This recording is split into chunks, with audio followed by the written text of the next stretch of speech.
Welcome everybody to Law&Crime Daily. I'm Jesse Weber. Parents of an Idaho college student brutally stabbed to death in her bed are speaking out about the investigation as well as a lack of information from police.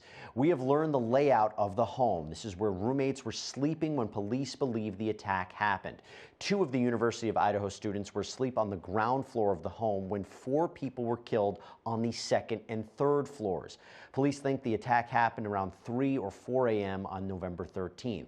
Since then, no suspect has been identified and no murder weapon has been recovered. Police have said they don't believe the other roommates were at the home or involved in the killings.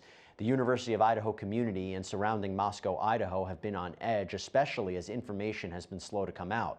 While police said at least one of the victims was targeted, then took that back, then clarified the home or people in it might have been targeted.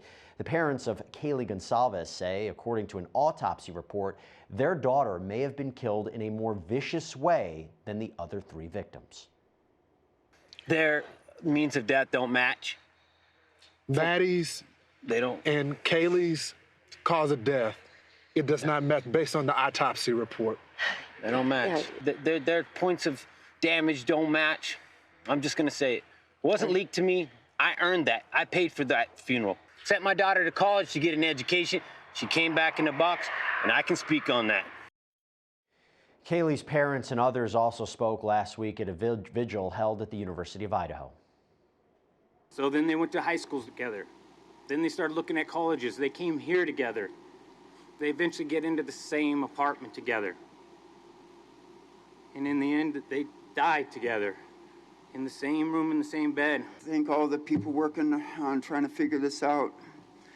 And it really means a lot. All right, I want to bring in my co-host and former trial attorney, Terry Austin. Terry, this is an incredibly difficult situation, and I understand the desire to speak out, but could these comments maybe hinder or harm the investigation in any way? Yeah, Jesse, you know, there is a chance that leaked information could hinder the investigation, but there are pros and cons to sharing leads.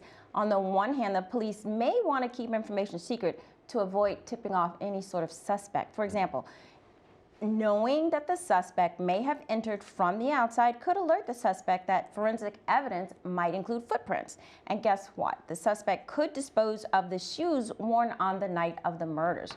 On the other hand, there are situations where the more the public knows, the better. Just imagine if the entire city of Moscow was given relevant information, they could serve as the eyes and ears of the police. I mean, actually, it sounds like these parents are ready to hire their own investigator or give an award. And frankly, who could blame them? It's been 3 weeks since the murders and no one wants the case to grow cold. I am sure that the authorities are doing the best they can, but there was already significant miscommunication about targeted or not targeted, like you said. And frankly, the authorities ruled out a number of suspects, and I don't think they should have done that so quickly. Brian, I'm here with my co-host Brian Buckmeyer as well. You look at the difference in the way they were killed. What does that tell you about this investigation and the murders? Yeah, so take the ways that they were killed. His father saying that his daughter had different points of entries and different means of killing. I think he means different cause of death, but if we're thinking about it just from stabbing as well as where they are in the house, 3 floors, the 2 people on the first floor, the entryway, they're not killed, but his daughter is at the top of the house and seems to be killed more aggressively than even the young lady next to him. That suggests that either she or that room specifically was targeted. Did a person in her circle know her, hate her, send her hateful messages? We don't know, but the method of the killing, the location of the individuals might give us more clues, and I'm hoping that the police are tracking down those because these parents need answers. Yeah, I say this on every show. We are going to continue to follow this until we see a conclusion because there's so many more details that are coming out and we really do want to keep following it. Welcome back, everybody. We have a major update for you out of Houston in the shooting death of Migos rapper Takeoff. The 28-year-old artist was gunned down in the early hours of November 1st, and it took investigators nearly 4 weeks to arrest the 2 men allegedly involved. The Houston Police Department announced the arrest of 33-year-old Patrick Xavier Clark on Friday. Also arrested was 23-year-old Cameron Joshua, who faces a charge of unlawful carrying of a weapon. During the press conference, I should say, Sergeant Michael Burrow from Houston's Homicide Division provided more details on the circumstances around Takeoff's death and the holes they still need to fill in the investigation. But I can tell you, to confirm some of the speculations out there, the event was a private party. There was a lucrative dice game that went on at the event. There was an argument that happened afterwards outside the bowling alley, which led to the shooting. I can tell you that Takeoff was not involved in playing in the dice game. He was not involved in the argument that happened outside. He was not armed. He was an innocent bystander. Some important case factors. You know, the chief was mentioning some of the timing here. I mean, we've boiled it down to over 30 people that were standing outside. We have an exact number. We're not going to put that out. When the shooting happened, literally every single one of those people left the scene without giving a statement to police. We found a few of them that night. We found others since then. But it's important that those people come forward. And we're still looking to talk to a lot of those people.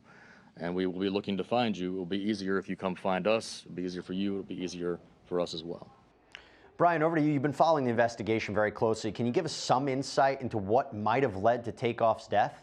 Well, Jesse, the investigation is still ongoing, but according to police, it looks like Takeoff was an innocent bystander. We heard right there in the report. Think about it. Lucrative dice game. He's not involved. There's an argument. That, to me, suggests that this was something collateral, that Takeoff may have just been an innocent bystander, as they said, either walking by or just a part of the party. Now, the question becomes, what more are the police going to find in order to connect this shooter to the death of Takeoff? Police are saying that they have video evidence of Clark shooting a gun outside the bowling alley where Takeoff was killed, and a close-up of him holding a gun. More is probably needed, though. The prosecution wants to prove this case beyond a reasonable doubt. Forensic, eyewitness accounts, and video are going to make or break this case. If they just have him shooting a gun on camera and the camera not showing Takeoff die or getting hit by that bullet, I'd expect them to be able to match the bullet to the gun that Clark shot. Someone's probably going to have to ID him as a shooter, right, or there has to be some sort of video. That's why they're asking for that. But well, of course, we'll see how this case continues. Well, Terry, it seems they need more information, right? Authorities are asking people to come forward. What happens if they don't? Well, you know, it's interesting. He said it would be a lot easier for us if you come forward, but he also said it'll be a lot easier for you if you come forward. Obviously, people coming forward can give information. It sounds like everyone just scattered after the shooting occurred.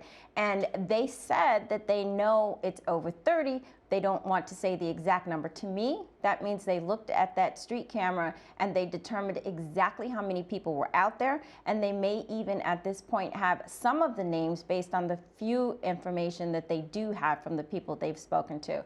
So I think they will ultimately talk to everyone, and people are probably afraid that they're going to get implicated, so they don't want to come forward. So I think that's what's going on. But one way or another, the police is going to find them and they are going to question them. Yeah, you would think a shooting like this in such a public place would be a simple case, but it's been anything but that. Really complicated. Brian, Terry, thank you so much. Everyone out there, thanks so much for joining us here on Law and Crime Daily. We'll see you next time as we discuss justice in America.